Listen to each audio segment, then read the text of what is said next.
له هیواده تښتېدلی تش په نوم مارشال چې خپله درویشي ونه شوه ساتلی طالبانو ته د ترکیې هیواد نه اخطار لیږلی.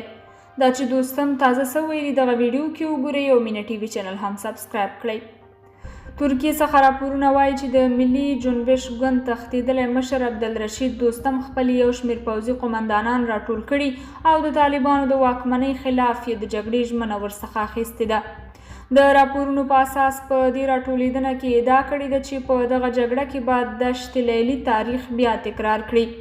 معلومه نه ده چې دوستم به دغه ادعا شوي وسلوال فعالیتونه د خپل ګوند که کوم بل ادرس تر چتر لاندې پیل کړي.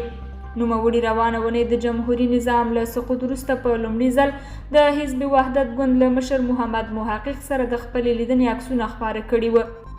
ویل کېږي چې پخواني تښتېدلي غله لکه دوستم، محقق، یونس قانوني، عطا محمد نور، عبدالهادي ارغندیوال او یو شمېر نور سیاستوال د عبدالرب رسول سیاف په مشرۍ د ملي مقاومت د عالي شورا په چوکاټ کې د طالبانو پر وړاندې مقابلې ته منسجم شوي دي.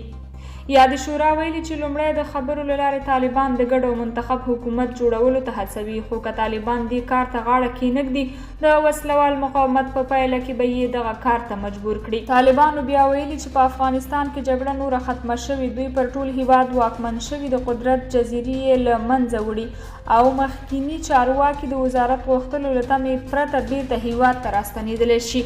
خو په هیواد دننه افغانان وایي چې دغه میلیونران غله باید په هر حال د افغانانو سره د خیانت او غلا په تور لومړی هیواد ته پرېښودل شي او بیا په نړیوالو محکمو سره سخت مجازات شي. ګرانو لیدونکو، تاسو د هیواد د تښتېدلو غلو چارواکو په اړه څه نظر ورکوئ؟ نظریات مو د دوی په اړه راسره کمنټ کې ولیکئ او د نورو ویډیوګانو لپاره مینه یوټیوب چینل هم سبسکرایب کړئ.